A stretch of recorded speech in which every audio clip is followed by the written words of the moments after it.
దేవాలయాలు కేవలం పూజస్థలాలు కాకుండా భారీ గణిత యంత్రాలైతే? అవును, మీరు వింటుంది నిజమే. దేవాలయం యాదృచ్ఛికంగా నిర్మించబడలేదు, వాస్తుశాస్త్రం ప్రకారం నిర్మించబడింది. దేవాలయ నిర్మాణం విశ్వానికి ఒక మ్యాప్. దేవాలయం విశ్వరూపం. ఈ ఆలయ గోపురం గోల్డెన్ రేషియోలో నిర్మించబడింది. ఇది ప్రకృతిలో కనిపించే పవిత్ర నిష్పత్తి. ఈ నిష్పత్తి కనిపించే చోటులు, గెలాక్సీలు, తుఫాన్లు, DNA నిర్మాణాలు.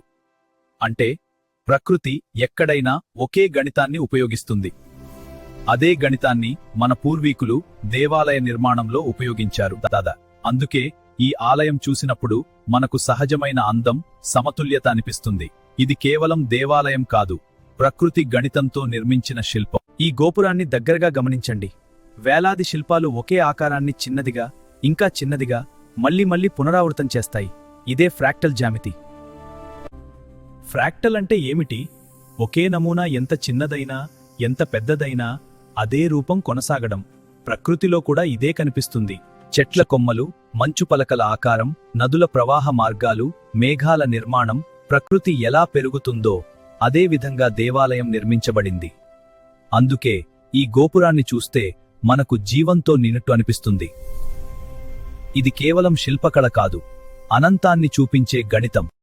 ఈ ఆలయం సాధారణ చతురస్ర ఆకారంలో లేదు, ఇది స్టార్ ఆకారంలో నిర్మించబడింది. ఎందుకు స్టార్ ఆకారం? భూకంపం వచ్చినప్పుడు భూమి కదలికలు ఒకే దిశలో ఉండవు. స్టార్ ఆకారం వల్ల భూకంప శక్తి అనేక దిశలలో విభజించబడుతుంది, బరువు సమంగా పంచబడుతుంది, మూలల్లో ఒత్తిడి తగ్గుతుంది, నిర్మాణం స్థిరంగా నిలుస్తుంది. ఇది ఆధునిక ఇంజనీరింగ్లో ఉపయోగించే ఎర్త్క్వేక్ రెసిస్టెంట్ డిజైన్. మన పూర్వీకులు వేల సంవత్సరాల క్రితమే ఈ సూత్రాన్ని ఉపయోగించారు.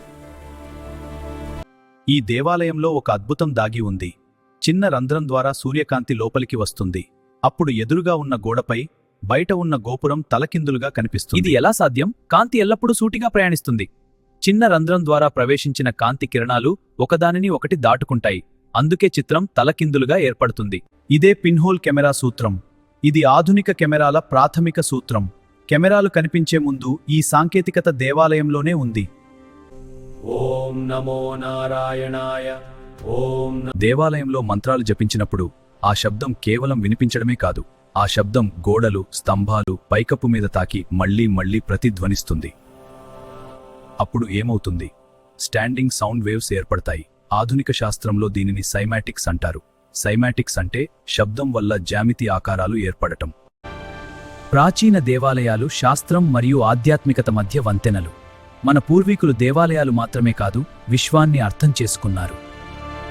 రాయి మీద చెక్కింది కేవలం శిల్పం కాదు, గణితం, భౌతిక శాస్త్రం, ప్రకాశం, శబ్దం. ప్రతి దేవాలయం ఒక విశ్వ పాఠశాల, ప్రతి శిల్పం ఒక శాస్త్ర గ్రంథం. మన పూర్వీకులు నిర్మించింది కేవలం ఆలయాలు కాదు, శాస్త్రంతో నిర్మించిన ఆధ్యాత్మిక విశ్వం.